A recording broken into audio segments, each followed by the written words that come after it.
What's the worst thing every GTA protagonist has ever done? Let's find out. The mission, known as The Crook, begins with a phone call from Marty Chonks, the desperate owner of the bitchin' dog food factory.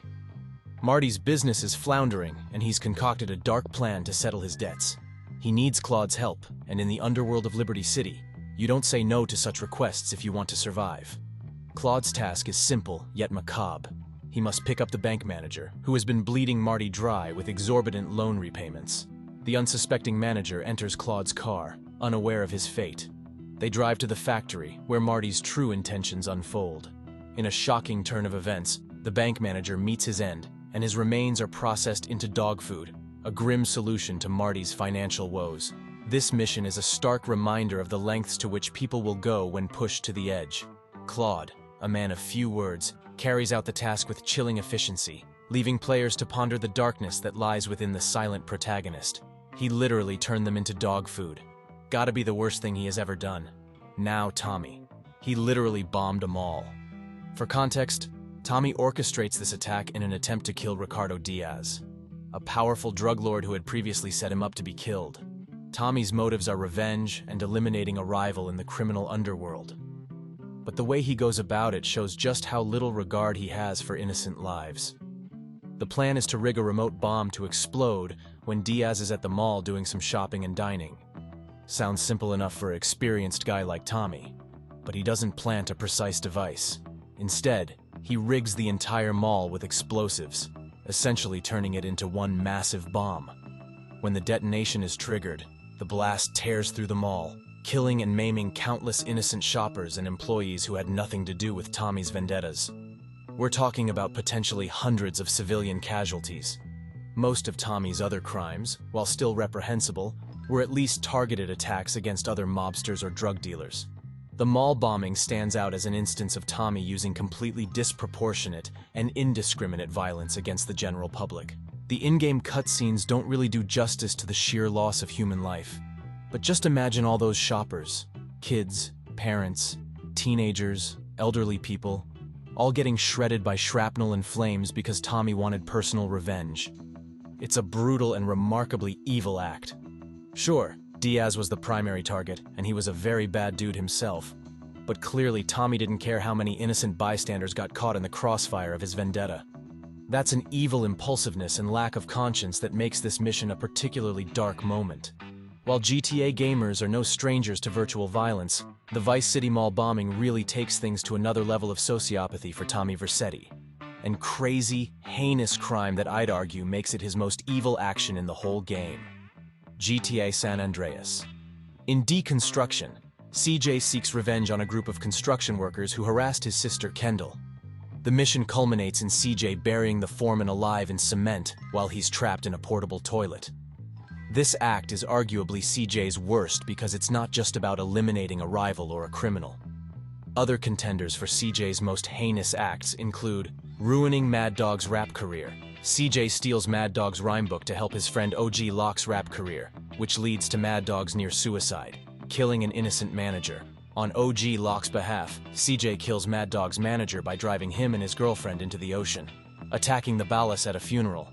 In the mission Los Sepulcros, CJ and his gang attack their rivals, the Ballas, during a funeral, showing a disregard for the sanctity of life and the mourning process.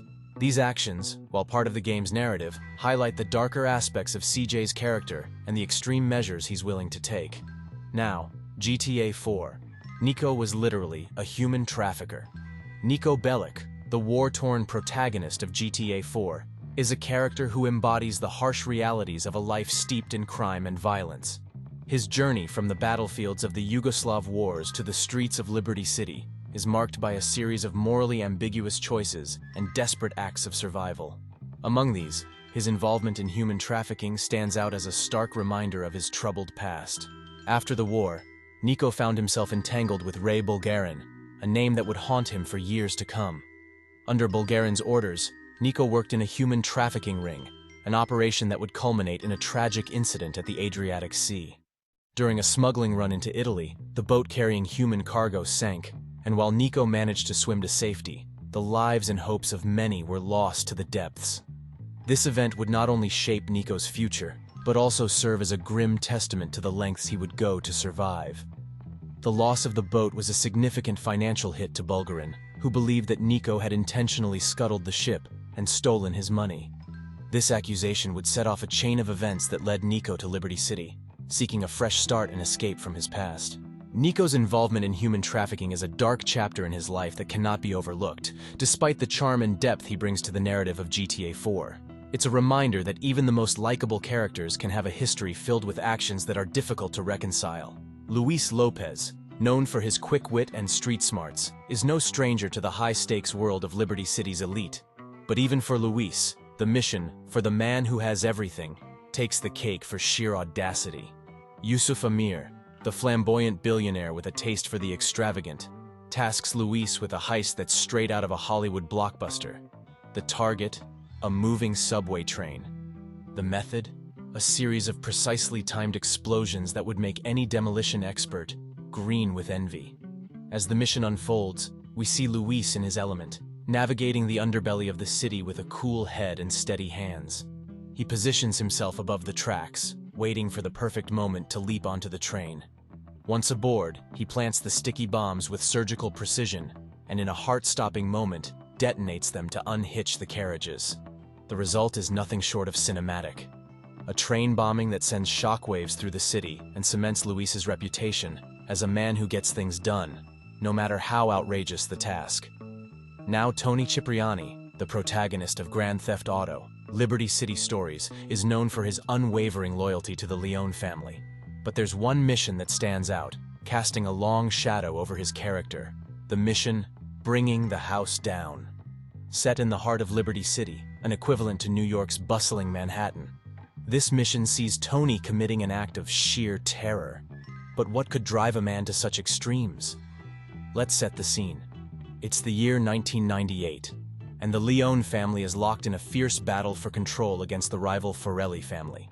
Tony, under orders from Donald Love, is tasked with a mission that would change the city forever.